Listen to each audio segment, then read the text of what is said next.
आमचे काही नेते जे बोलत आहेत संख्येनुसार आरक्षण द्या बोलत आहेत. आता मी तुम्हाला सांगतो संख्येनुसार मिळालं तर काय होईल. 8.5% महारांना आरक्षण मिळेल, संख्या आहे तेवढी.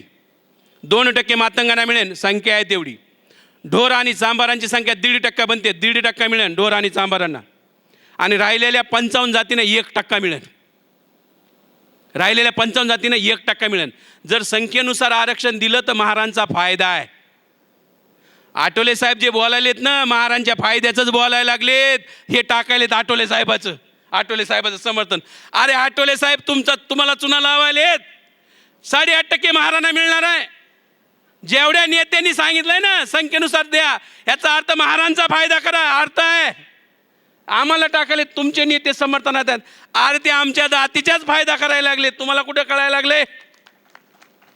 संख्येनुसार केलं तर महारांचा फायदा आहे. मला सांगा 55 जातीचा फायदा आहे का? 1% होतील ते फायदा नाही.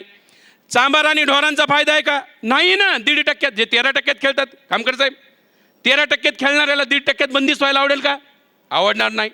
म्हणजे 55 आणि 2 57 जाती झाल्या. मग राहिल्या 2च जाती. अहो मातंगांना 2% मिळन. मातंगांना कुणी सांगितलंय माहीत नाही 5% मिळन 6% मिळन. ते कोणत्या भ्रमात आहेत मला माहीतच नाही, आकडेवारीच नाही तशी.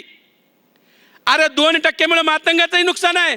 वर्गीकरण झाल्यावर फक्त आणि फक्त महारांचा फायदा आहे. बोला बरं, आम्ही एवढे आगाव आहेत. जर तुम्ही केलं ना सरकारनं, तिथून पुढे आम्ही जर राजकारणात मागितलं तर 29 पैकी 18 आमदार महारांचे होतील. मग 29 पैकी 18 तुम्ही म्हणता मग एवढा फायदा आहे तर विरोध का करायला आपण?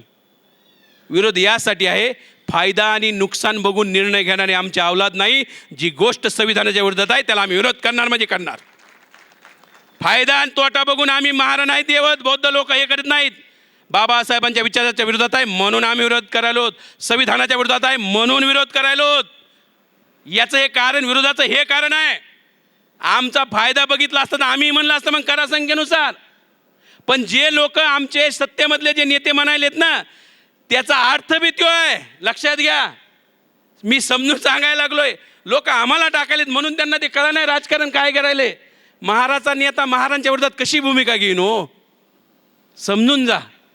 आम्ही विरोध करायला तर ते संख्येनुसार द्या म्हणायला लागलेत. दोन्हीत बी काय झालं, एक विचारांची जीत होईल आणि जर झालं सरकारनं तर मग महाराजांचा फायदा होईल.